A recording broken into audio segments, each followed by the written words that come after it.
રાજસ્થાન બોર્ડરને અડીને આવેલા બનાસકાંઠા જિલ્લાના દાંતીવાડા તાલુકાના ગ્રામ્ય વિસ્તારના ગામોમાં સિંચાઈના પાણીની વિકટ સમસ્યા છે।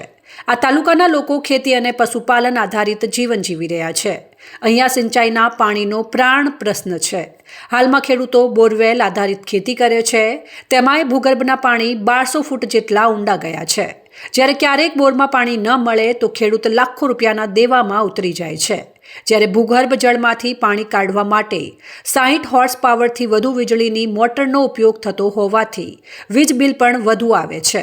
ભૂગર્ભ જળ ઊંડા જતા 2-3 વર્ષ પછી આ વિસ્તારના ખેડૂતોને હિજરત કરવાની ફરજ પડે તો નવાઈ નહીં, કારણ કે ચાલુ વર્ષે પણ ભર ચોમાસે સીપુ ડેમમાં નહિવત પાણી જ છે। જિલ્લાની જીવાદોરી સમાન બનાસ નદી ઉપર દાંતીવાડા ડેમ બાંધવામાં આવેલો છે, પરંતુ આ ડેમનું પાણી મહદઅંશે પાટણ જિલ્લાના ગામડાઓને મળે છે, જેથી બનાસકાંઠા જિલ્લાના ખેડૂતો સિંચાઈના પાણીથી વંચિત રહે છે। જ્યારે સીપુ ડેમને નર્મદાના નીરથી ભરવાની સરકારની યોજના ચાલુ છે, જેને અગ્રિમતા આપીને સીપુ ડેમને નર્મદાના પાણીથી ભરવામાં આવે તેવી અનેકવાર સ્થાનિકોએ માંગ કરી હતી।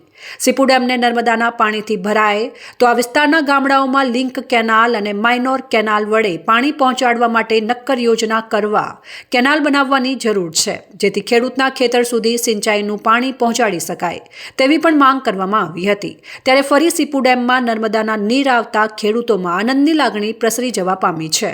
જોકે સીપુ ડેમની કેનાલ મારફતે પાણી છોડવામાં આવે તો શિયાળાના રવિ પાકને ફાયદો થાય તેવી ખેડૂતોને આશા બંધાઈ છે।